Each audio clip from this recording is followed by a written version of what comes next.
This is The Roman Show. All right, Baboon, well, you fight on August 9th against Lewis Gonzalez. Well, the first time you were scheduled to fight last month, but what situation happened there? Well, basically, my opponent got injured, and then the replacement they found also got injured. What the injury was, I have no idea. And then I heard that they went through 3 other guys that just wouldn't take the fight. I guess because of the short notice, you know. And they ended up pushing me to the August 9th card, which worked out better for me. Now I'm the main event, so you know it's a great thing that happened. And with that, Baboon, being said, this is not the first time that you have a lot of opponents just drop out. You know, back here in Miami, I remember there were several times where they had an opponent for you and he got sick or he had an injury. So you're kind of used to this stuff. Why do you think that is? Well, you know, it's happened a lot. It's happened a lot throughout my career. You know, it happened a lot when I was fighting for CFA. It's always happened. I mean, I think, you know, fighters are always going to look for the best interest. You know, I'm not that type of fighter personally. I'd rather build myself to face anybody in the world in the future instead of building a record to have the opportunity to fight in a bigger show. So it's like you have a lot of those type of fighters that, you know, it's not just the fighter but the manager. They'll be like, oh, that's not a good fight for you. You know, it's too dangerous, or no, this is not a good fight for you. Don't take it. You know, or the fighter himself will be like, oh, this guy's too tough, and all of a sudden, you know, the vagina gets swelled up. You know, so it's like they drop out of the fight. It sucks for people like me because it messes with my job. You know, I live out of this. You know. Now going into this fight, Baboon, you're fighting Lewis Gonzalez. He's an undefeated fighter. To my recollection, is this the first time you fight an undefeated fighter? If not, then what is it that you really expect from an undefeated fighter when you fight a guy like Luis? He is definitely not the first undefeated fighter that I'm facing, and he is not the first undefeated fighter that I have taken and given the first loss to. The thing that I can tell you that they come with is a lot of confidence. I guess when you have a fight win streak like a 9-0, you build a certain level of confidence. You know, that also depends too on who you faced, you know, in those 9 fights. You know, I've taken a look at his roster and he has 9 wins. I have, you know, 12 knockouts. I have at least 9 guys that are like world-class fighters that I've faced before, you know. I'll throw some names at you, you know, George Masvidal that I've beat, you know, Robert Washington, Crazy Horse, JC Cavalcante, you know, I've faced them all, man. I fought Eve Edwards, you know, I found a plenty share of high-level athletes. He hasn't faced the level of fighters that I've faced, you know, so if he's bringing something, he's bringing confidence, but that's about it, you know.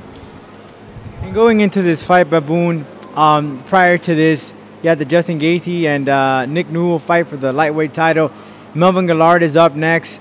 Ironically, Melvin fought JZ Cavalcante, who you knocked out here in Miami, Florida. What are your thoughts about now Justin Gaethje putting his title on the line against Melvin Guillard? I saw that in Daytona Beach you were talking to Melvin Guillard. Are you guys friends? You know, me and Melvin Guillard, we just met like in the last show at the weigh-ins. You know, he's a very cool guy, man. Funnier than I ever thought it was. Very respectful, very humble. You know, I'm one of his fans. You know, I've been watching Melvin Guillard fight for a very long time. You know, and to me, it'd be an honor to face him. You know, that's why the moment that he joined the WSOF, I said, man, you know, I was the first one that popped up on Twitter, on social media, you know, said, hey, I'll take that fight. You know, I'll give Melvin Guillard his welcome into the WSOF cage. And soon after me, I think it was JC that started talking about it too. And, you know, he ended up getting the fight. You know, why? Who knows? You know, I knocked him out already. But, you know, he got the fight. He beat JZ. Now he's getting the title shot. And I'm pretty sure that, you know, beating Lewis Gonzalez should put me next in line. Now, Justin Gaethje, what can you tell me about the champion and Nick Newell going into this fight? It was pretty much hyped first time around on NBC, the network. It got some pretty good numbers. And now Justin Gaethje just pretty much demolished Nick Newell. Many people thought otherwise. But what were your thoughts on that fight, and what do you think about the champion? Well, first of all, man, Nick Newell's a very stand-up guy. I love the guy, man. I actually was roommates with him for a little while. Really cool guy, very humble, very good friend of mine. I knew that going into this fight, you can't count no fighter out, you know. And Nick Newell's had a nice pedigree going, you know, a very tough fighter, very hard worker. Justin Gaethje is a very explosive fighter, man, you know, and his style just it just didn't match all that well with with Justin Gaethje. So Justin Gaethje, man, he's a great champion. I think the first round that went out, I think, man, Nick Newell surprised the hell out of me. I mean, I knew he was going to do well, but that first round, man, that first round was impressive. He could have even stopped him on that first round. I seen a hook land there, a couple of kicks landed that kind of wobbled him a little bit. It could have gone either way, but Nick Newell, I guess, the pressure or he just didn't control his emotions, good enough, and he gassed out, and, it caught on to him, But rather than that, man, we have a great champion in WSOF. I'm hoping to see him in the future. When you've been part of mixed martial arts for some time now, man, I don't even know how long it's been already, since so long, but you definitely had a successful career. First, 2 questions. Number 1, what tip would you give an up-and-coming fighter that wants to make it in the business, in the sport? And number 2, what are some of the major, biggest challenge that you have faced in your career that pretty much kind of really opened up your eyes about the sport? Well, first, the first question, if I can tell you something, man, is there's going to be 2 ways on your way to the top of the food chain in this MMA game. It's going to be either you're going to build a record for yourself that's going to get you and land you on the tough show, on the number 1 show in the world, the biggest shows out there. But the thing with that is you can build your record, but if you don't build your talent along with it, it's going to be for nothing, because you're going to get there and you're going to face the real fighters, and it's not going to end well for you, Or you can build yourself, the fighter that you are, and try to take a little bit on tougher fights. It's smart to take care of your record. It is smart. It's a smart thing. But I think if you work hard and you challenge yourself in every fight, instead of taking those fights against, like, for example, those people that take fights against people that have like 4 wins, 11 losses, 11 losses, 11 wins, 20 losses. Like, I would never disrespect myself like that. I wouldn't face somebody like that.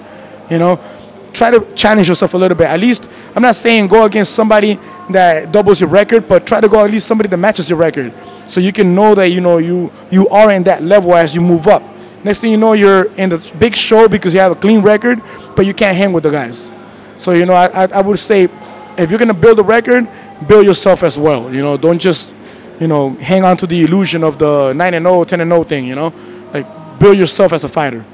The second question was challenges.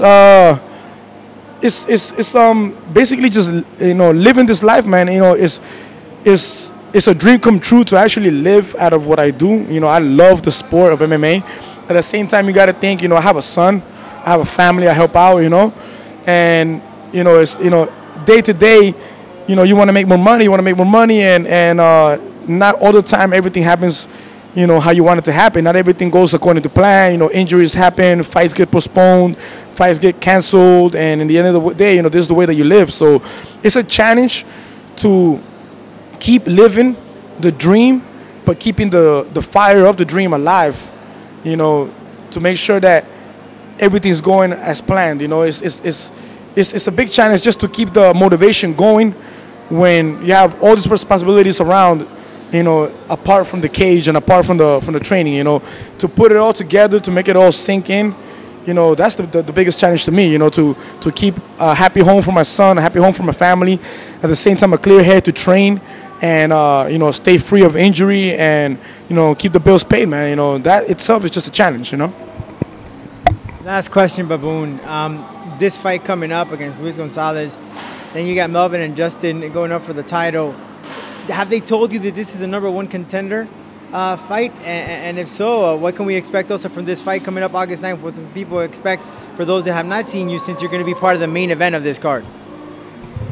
Well, I haven't been told anything about who's getting, if this fight's going to end up with the number 1 contendership. I would say that Lewis Gonzalez being scheduled to fight against Justin Gaethje for the title, and him getting injured and Justin Gaethje going and getting the title, and me, coming off my first fight in WSOF with a great win, beating already JC Cavalcante that just fought Melvin Galawa, which was the top contender. I would say we would make an excellent fight for the #1 contendership. You know, other than that, I mean, we haven't been promised anything. But other than that, I mean, who else is there? You know, I mean, I don't know of anybody else on the roster at this level. You know, I would say winner of this should go next in line for the title. And the only one thing that I could promise everybody, man, it's going to be fireworks. You know, I'm more than ready for this fight. I'm injury-free. I was prepared for the fight, you know, a month ago already. And now it's like, it's just more training, you know. It's like, you know, just thankful to God that I'm free of injury and pushing my camp a little longer. I mean, it's going to be fireworks, man. I'm looking for an early knockout. This is The Roman Show.